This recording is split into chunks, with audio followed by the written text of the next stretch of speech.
everybody, welcome to Vegans Talking Shit. I'm Joey. I'm John. Oh, John. Oh, Jonathan. Oh, you got a new shirt on, Joseph. I do. Plan 9 from Outer Space, Wow. one of the worst movies ever made. I'm undecided if the worst movie ever made is Plan 9 from Outer Space, The Room by the unimitable Tommy Wiseau, or Troll 2. But my favorite of those three is probably Plan 9 from Outer Space. It has my favorite bad movie line ever.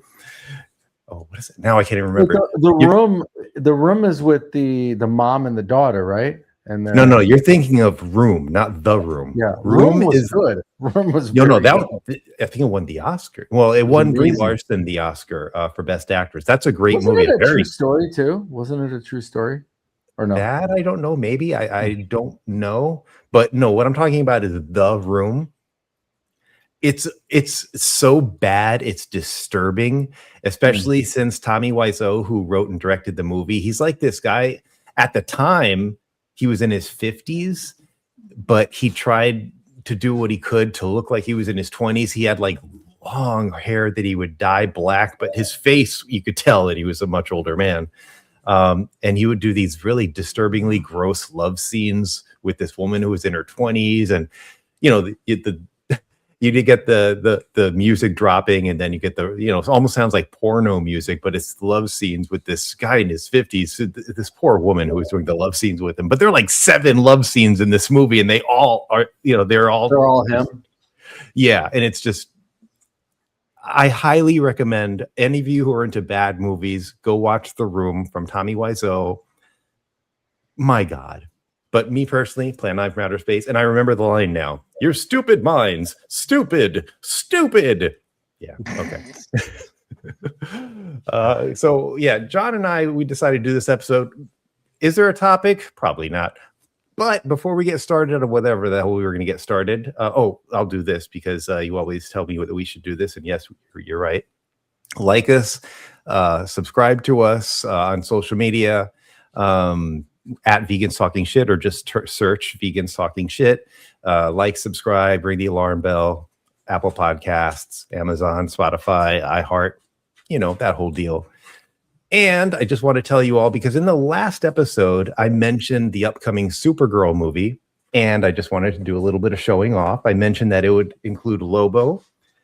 This comic book came out in 1983. So it's like 40 years old, more than 40 years old. It's the Omega Men number 3, first appearance of Lobo. And when Supergirl, the movie, comes out this summer, it's probably going to make Lobo mainstream. He's a great, great character. And Supergirl is based on this comic book, Supergirl, Woman of Tomorrow, written by Tom King. It's an 8-issue series, or miniseries, I should say.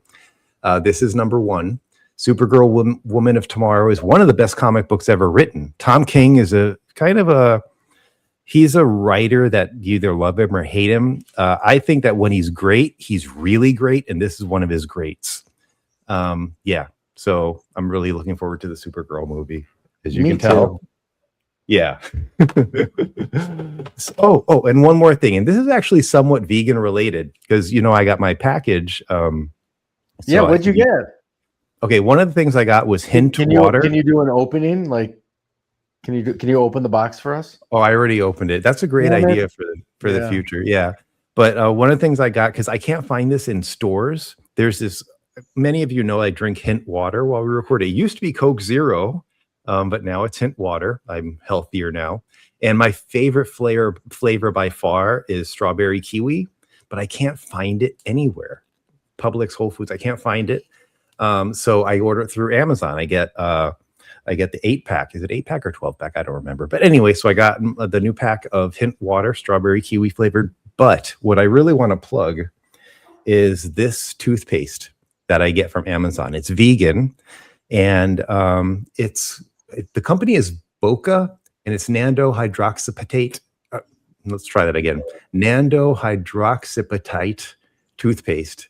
It's what's used instead of fluoride, because I know that there are people who think fluoride is terrible. I don't think fluoride is terrible, but it's most beneficial for people who eat a lot of acidic food. I don't eat a lot of acidic food. So I don't need fluoride as much as someone who does eat a lot of acidic food. But for those who don't eat a lot of acidic food, this is better than fluoride. And it's vegan. It's a very cool toothpaste. It's vegan and cruelty free. No fluoride, no SLS, no parabens, no endocrine disruptors. I highly, highly recommend this toothpaste. Endocrine disruptors, whatever the hell that is. I swear to God, I don't know what that means. I'm just reading what it says in the back. That sounds like something from Star Wars. Like our friend, he's over. Wait, where is he? Over here. Our friend here. Or Star Back Wars. to the Future. Grogu. You have the endocrine disruptor next to the flux capacitor? Yeah. Something I just thought of when you were showing your hint water. So you've probably seen this on Instagram or somewhere in social media. They have vending machines all over Japan. It isn't just like one in the, a couple in the train station. Yeah. In the train station, there are like 2 every 50 feet. When you're on the street, on every corner, there are vending machines. Why is that? Insane. There's just vending machines everywhere. And what's in the vending machines? Mostly drinks. Okay. Like 50 different drinks. And then there'll be one next to it, and it'd have 50 different other drinks. It's crazy. So drinks are popular there. Almost all of them have dairy or some type of animal product. So it was really difficult to find drinks soda? we wanted. There was some soda, but it is difficult. And I don't know. We weren't drinking that much soda there for whatever reason. I had one Coke. I remember Coke's very cheap there. It was $1. $1. $1. But we found this one drink that I absolutely loved. I don't know what the hell it was called because it was in Japanese, but it was like a lychee. Have you ever heard of the fruit lychee? Yeah. It's almost like so, and it was just so good. And I only saw it in 2 different vending machines. And when I tell you I saw a lot of vending machines, I saw a lot of vending machines. And every time we would see one, we'd run over there. No, they don't have it. We'd run over there again. No, they don't have it. We saw like 500 vending machines when we were there, and we only found it in 2. And I think we saw them when they were in Tokyo, and that was in the beginning of our trip when we saw these lychee drinks. And then we never saw them again in any of the vending machines. We were quite upset. That's interesting. But, yeah, the vending machine culture is crazy. It's on every single corner, no matter where you're walking. What also is interesting is the train stations in Japan, Joseph. What they did was I read an article when I was there I didn't read an article. I think I asked ChatGPT and they gave me this answer. I was so curious why the train stations were so nice. And when I mean nice, a lot of them would be connected to like these underground malls that had really nice restaurants. They had really nice shopping. Like literally there'd be a Rolex store or a Hermes store. Yeah. Or a Louis Vuitton, especially in the big cities in Tokyo and Kyoto. And I'm like, this is crazy. This is a train station, but it's like, it's unbelievable. You know, how nice it is, how nice the stores are, the restaurants, and the train stations are like destinations almost. And then you get out of the train station and there's like nice real estate around it. So what they did was the government years ago when they were forming their public transportation system, they priced the real estate around the train station to be a lot higher than other areas. And so the nice stores and the nice restaurants and the condominiums and whatever are either connected or they're all very close to it. So they made it so it's not out of the way for people. Like there's grocery stores connected to the train stations. So it's part of the daily life for a Japanese person now to not just go to the train station to travel, but to also do their shopping, to eat, to meet people. So it was a very smart what they did, where they don't do that here at all. Obviously, they do it here, but not in. Okay. It just got dark. Did you see that? It got dark. I don't know what happened. Go ahead. I'm not sure. They do that here with Brightline, but that's different. It's privately owned, and I don't think it's to the same extent as what you're talking about either. There's zero extent. I was in the Fort Lauderdale Brightline has nothing. It's a nice looking train station. Right. There's no restaurants. Brightline might have their own little. No. They have a bar. The Fort Lauderdale station, they have a bar. I get it, but these are like underground cities. But I'm just saying, like for Brightline, at least there's something. If you go to like the public transportation, it's absolutely not like that. No, and this is their public. Yeah, this is their public around the entire country. So that was, like here, like public transportation is kind of looked down upon, right? The people that take the bus, the train, it's unfortunately like people think of that as like sometimes like middle class or even, poor. Yeah. It's not like that in Japan at all. It is a necessity, and it's also it's just part of the way of life, no matter who you are. And they take care of it. What was cool about not cool, actually. What was interesting about Tokyo, what actually I just was reminded of this. What was different in Tokyo than the other cities.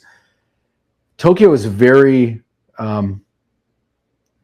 it's a lot of businessmen and businesswomen too, but mostly businessmen. They're all dressed the same. When I was telling you, like on a previous episode, how everything's about the collective there, no one is dressed different. Everyone has a dark suit, dark tie, white shirt, dark shoes. Everyone. Sounds like the cast of Reservoir Dogs. Dude, it's crazy. You feel like you're in the Matrix or something sometimes, or you're in some futuristic society. The women don't dress too different. It's not, like women here, they'll have different colorful dresses or skirts or, the people going to work every day, they're wearing basically the same thing. Yeah. And this is just part of their culture. It was crazy. Like, I don't know how they tell each other. This is not a racist thing. I just literally don't know how they tell each other apart sometimes. They're all wearing white shirts, dark ties, dark suits. Maybe one's a shade of blue a little bit and one's a dark, one's a black. Also, what was interesting, especially in Tokyo, was there is this culture of, it's not geisha, but it comes from like the anime, I think. Yeah. The women, the young women, especially, like I'd say 16 to even younger, probably 14 to 35. They're all I'm trying not to sexualize this, even though I just said it, so maybe I am. But the women are all wearing short skirts. This is not the business people, but this is like the kind of younger generation, I guess. They're wearing very short skirts, knee-high socks, and like just this, I don't even know how to describe it. Sometimes almost like wedding dress looking type, like a lot of lace. And there's this whole, and a lot of stores sell this too. It's this whole like, have you seen that? You know what I'm talking about? No, but it does seem like it is heavily inspired by anime. It is like, very. I think Sailor Moon. It does seem inspired by anime, and anime, as you know, is huge there. Yeah, and then even like the school uniforms, they all wear. The boys wear suit and tie, not suit and tie, but maybe jacket and kind of formal, and the girls wear skirts and like knee-high socks. Right. Yeah, it's just kind of this like collective that they're all kind of wearing the same. Interesting. Yeah. Yeah, I definitely do want to take a trip to Tokyo. And if you and Vanessa go next year, I mean, count me in. I could be your third wheel. We would love you to go as our third wheel. Can you imagine doing an episode there? We can do on location in Japan, in Tokyo. Yeah, we did a few. Where did we did it from the vegan cruise one time. We did That's right. On location, a couple episodes. Yeah. This is, I don't know, our listeners don't know this, but I mean, while we're recording this, we haven't really spoken in was like a month, and we certainly haven't recorded in over a month. So in that time, I've watched a lot of movies and TV shows, and if you're okay with it, I'd like to talk about it a little bit, my likes and dislikes. Are you okay with that? Sure. Okay. So yeah, I did a lot of TV and movie watching. The first thing I want to talk about is The Babysitter. There are two movies, The Babysitter and The Babysitter Killer Queen. Both of them. Well, the first one, it stars Samara Weaving. I don't know if you know who Samara Weaving is. She is the niece of the actor Hugo Weaving, who was in The Matrix as Mr. Smith. He's like the main villain of The Matrix. He was also in Lord of the Rings. But Samara Weaving, she's gorgeous, but also she's an incredibly talented actress. She's kind of made a name for herself being in like horror comedy movies. And The Babysitter, the two movies are a great example of that. The Babysitter is so good. Like, it's horror comedy and it's just great. It's a Netflix movie. I highly recommend it. And the sequel, Samara Weaving isn't in it as much. Actually, oh my God, what's her name? Jenna, oh, what is her name? She's in The Wednesday. Is it? I know Jenna? who you mean. Yeah. I don't know. I can't believe I don't remember her name. I mean, but anyway, she was in. Are you checking Chat GPT? No. Oh, okay. Yeah, it's Jenna Ortega. I can't believe I couldn't remember that name. Yeah, Jenna Ortega, the star of Wednesday. She stars in the sequel to The Babysitter Killer Queen. But this was before she was in Wednesday. And then I watched a movie called Blackberry, which is pretty old. Did you see Blackberry? It's a very good movie. Yeah. Yes, it's really good. It's a very cool story based on a true story about the creation of the BlackBerry, and very interesting. I watched Together. It's a movie with Dave Franco and Alison Brie. It's body horror. I really recommend that movie. It's different. I think you should talk about BlackBerry a little bit, because I think that's a wonderful movie. I agree. Yeah. It's not what I expected. I guess I was probably thinking it would be more like The Social Network, and it was nothing like it. I really like that actor, Jay Baruchel, I think his name is. Yeah, the actor is very, very funny. Yeah, he wasn't really funny in this movie. No. I mean, he was, just because of who he is, but I don't think it was a comedic performance. I think just the character, you just can't help but to laugh. Yeah. But yeah, he was very good, especially because he almost plays like two different characters. Because in the first part of the movie, he's very introverted and kind of not even kind of extremely dorky. And then, as the product becomes more and more successful, he kind of changes his personality. But the actor, I forgot his name. He plays the bald dude who's like, he's got the attitude. I forgot his name. I know he's in It's Always Sunny in Philadelphia, but he was fantastic. I can't remember I just remember him in the movie. I know the story of BlackBerry. Yeah. But I can't remember like little bits and pieces of the movie because it's been a while. But yeah, I remember really enjoying it. Yeah. I guess you can say like the main character of the movie wasn't Jay Baruchel. It was that other actor. He was the one who kind of like, he was an asshole. He was a real asshole. He would always yell at people, kick things, and he was a very aggressive, kind of an alpha male type of guy, but he was also a real dickhead. But yeah, the story of BlackBerry is very interesting. It's kind of tells you all about ego and hubris, and how, when your ego gets in the way, you make bad decisions. And a product that could have been truly, it might have been what Apple, the iPhone, is today, if they didn't let ego get in the way, Well, BlackBerry was bigger than iPhones for sure at one point. I had a BlackBerry. It never was. No, like iPhone kicked BlackBerry to the curb. It did, but I'm saying before iPhone took off. Yeah. BlackBerry was bigger. I remember the two big ones were like Nokia and BlackBerry, right? Yeah, well, BlackBerry was the first smartphone, because Nokia wasn't a smartphone. And Motorola. Right. But BlackBerry was the first true smartphone where you can use data for email and texting and social media and stuff like that. And then iPhone came out, and forget it. I mean, BlackBerry ceased to exist practically shortly after that. But yeah, it's a great Except for movie. our friend David, who still has a BlackBerry. That's right, and he swears by it. He does. I think BlackBerry makes up 1% because when the movie ends, it has the text that tells you what happened to all the characters, and one of the things it says is BlackBerry is now 1% of the smartphone market. So we can all say that David's a 1%er.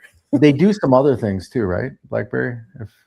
Well, the interesting thing about BlackBerry is that the security, BlackBerry security, is actually better than iPhone and Android. So if, let's say, honestly, most governments should be using a BlackBerry as opposed to an iPhone. Everyone in government uses an iPhone, but it should be BlackBerry because the security encryption is better. But the iPhone's just too popular. Yep. So aside from that, I watched all 4 seasons of Succession. Blew me away. You never saw it before, and you watched all 4? All 4. Wow. Starting from the first episode? Yeah. Jeez. And I flew right through it. It's up there with Breaking Bad. It's a great show. I couldn't get into it. I watched maybe the three or four of the first season, and I couldn't get into it. I know a lot of people like it. Yeah. My thing is that the characters are so despicable. It was hard for me to, care about the characters, but eventually I did. As despicable as they were just so interesting. It's sort of like Hannibal Lecter. He's a despicable character, but he's so interesting. You can't help but to keep watching. It felt weird. I remember watching it. It felt like this is not realistic, the way they're acting to each other. Well, they're not like a real family. That's the thing. And I was just like, I just couldn't take it seriously how despicable they were, I think, to each other. Do you know what it's based on? No. It's based on the Murdochs, Rupert Murdoch and his children. Rupert Murdoch owns Fox News and the Wall Street Journal. Yeah. So it's based on that. But yeah, I can see how it might not be for everybody because the characters are so despicable that you just get turned off. I also watched all of this season 1 of It, Welcome to Derry. And I wanted to make sure I watched it because, and I mentioned this in the previous episode, I am going to a horror convention with my friend Arnie next weekend. It's in Orlando. It's called Spooky Empire. And Robert Englund, who played Freddy Krueger, he's going to be there. Brad Dourif, who's the voice of Chucky, he's going to be there. A whole bunch of people in horror movies are going to be there, including many people in the cast of It, Welcome to Derry season 1. They're going to be there. So I'm pretty excited about that. I watched the movie Christie, which has Sydney Sweeney playing the boxer Christy Martin. That was really good. Sydney Sweeney kind of earned my respect as an actress. She was really good. But Ben Foster kind of steals the movie. He plays her husband / coach, and Ben Foster's one of our greatest actors, but I don't think he's as well known as I'd like him to be, but he's a great actor. I watched Daredevil Born Again season 2, which was great. Oh my God. If you're into Daredevil, they finally the way Daredevil was on Netflix, Disney Plus tried it for season 1. And it was like, okay, but there's a whole thing with what happened behind the scenes that made it impossible to be at the level of Netflix. But season 2, it's at the level of Netflix. I loved it. And Ready or Not, which is another movie with Samara Weaving, comedy, horror, loved it. And finally, I'm going on and on and on, but I also watched The Punisher, One Last Kill, which is only 45 minutes long. I thought it was going to be a movie, but it's only 45 minutes long. But I liked it. It was very violent, though. Oh, I'm sorry. One more. I saw a horror movie called Skinamarink. Have you heard of this? No. Is it about hockey? I mean, rink. No. Oh, yeah. But no, it's not about hockey. Skinamarink is a horror movie. I want to talk to our friend Mary about Skinamarink because I'm sure she's seen it. I'd love to get her thoughts on it. It's weird because there's no real plot to speak of. And honestly, I don't know what happens because it's more about atmosphere than story. So it'll have like a close up of a wall, and then you just hear kids' voices in the background, and it'll be like that for 6 minutes. And you're like, what the fuck is going on? I have no idea what I'm watching. And then it'll cut to like a close up of a chair, and then it'll cut to Legos, and then it'll cut to a woman sitting on a bed, but you see her on the back. She's sitting on the bed with her head down, and you'll hear a kid's voicing, "Mommy, where is Daddy?" So it's like really creepy, but I have no idea what the fuck it was about. I have no idea what I watched, but was it creepy? Absolutely. So yeah, Skinamarink. I definitely want to talk to Mary about that because she is our horror movie connoisseur. Have you watched anything cool? I watched Project Hail Mary yesterday. I watched that too. I watched that about like last month. I really liked it. I kind of liked it. Okay. But okay. I felt like this idea of an astronaut stuck in space by himself has been overdone way too much. It has been done a lot. Yeah. Yeah. You know who did it the best was Gary Oldman in Moon. Was it? No, it wasn't Gary Oldman. It was Sam Rockwell. Sam Rockwell in Moon. Yeah. That You know was who directed that movie? No. David Bowie's son. Wow. Yeah. That is. I'm shocked you saw Moon. I don't know a lot of people who saw that movie. I thought Moon was, I really like Sam Rockwell. I like Gary Oldman great. too, and I confuse them. I don't know how you confuse those two. Well, they kind of look similar. Yeah, they both look similar when they're scruffy. Yes. Although one's American and one's British. Yeah, that's true. But that is a really good movie. Moon, yeah, Moon's amazing. But Project Hail Mary, I thought it was good, although again, I think it's overdone. It was done with Matt Damon as well. I think The Martian, right? He was by himself. Well, The Martian was based on the book The Martian, written by Andy Weir. Andy Weir also wrote the book Project Hail Mary. It really? So he's definitely got astronauts by themselves. Yeah. And then I just felt it like when he met the alien, it was a bit strange how he was like behind the wall. It was like, where is this? I never understood where they actually were. I think they're on his ship, and like the alien. Well, there was the rocket. There was his ship behind. There was his ship. There was the alien ship, and then there was the little tunnel in between. And I think most of the time was spent in the tunnel. In the tunnel, yeah, it was. And it got really technical with that astro stuff. I want to say astro glide, but it definitely is not as astro. It definitely was not Astroglide. Although that was also in the package I got from Amazon. Wink, wink. I'm so funny. Yeah, it was okay. Yeah. I enjoyed it, but my only complaint about the movie, because I love when movies are based on real science. That's one of the things I appreciated about Interstellar, which I love, my favorite movie of 2014. And it's one of the things I loved about The Martian. Andy Weir, who wrote the books that was based on The Martian and Project Hail Mary, is that he bases everything on real science. But where they failed in the movie, I believe, is that in the movie, it seemed like they were able to talk to each other very quickly. Like all of a sudden they're able to communicate. In the book, it gets more in depth into how they learn and figure out how to learn each other's languages. And in the book, it's really interesting how they do that. But in the book, they kind of gloss over it. And I get it. You can't get into the movie. They gloss over. Yeah. I'm sorry. You're right. You're right. I'm but sorry. in the movie, it was they didn't understand each other. And then all of a sudden, like 5 minutes later, they did. I'm like, wait, how did that happen? Right. Exactly. Yeah. In the book, it makes much more sense in the book. But also the book is much more technical. So I don't know if it's for everyone. But I just wish they got into it in the movie. But when it comes to movies, they have to make it shorter for time and this and that. I think it would have worked better as maybe a mini series on Netflix. Yeah, I just didn't think it was that great. It was, I'd give it like a 7.2, maybe.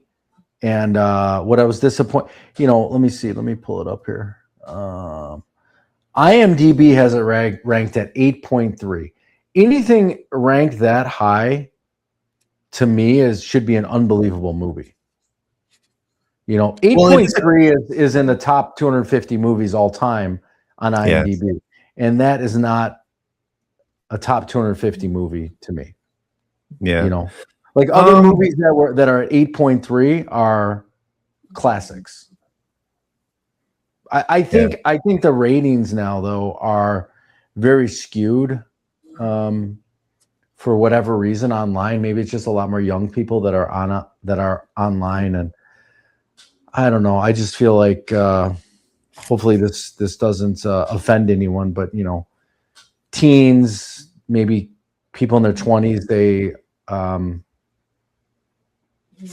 most of them, or more so than us, I think, are they just have different tastes. They like quick things. They like the plot to be explained a lot quicker. They like a lot more just special effects versus storyline.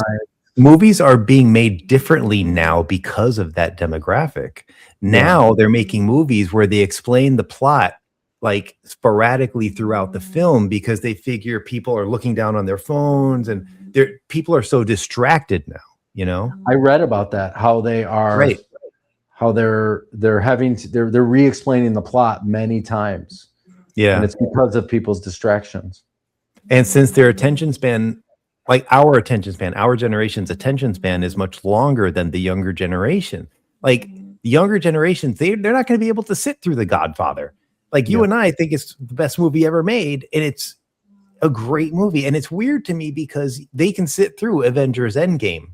But I think, again, Avengers Endgame is a very different kind of movie, something that's more involved and more dense. It, like The Godfather, for example, they can't sit through it. And it's depressing. My nephew Santino, he won't sit through Interstellar. And I think that's one of the best movies ever made. Let me tell you some other movies on IMDb that are close to the same ranking. So Project Hail Mary is an 8.3. Okay. Raiders of the Lost Ark is an 8.4. Just 0.1 better. Yeah, are you fucking serious?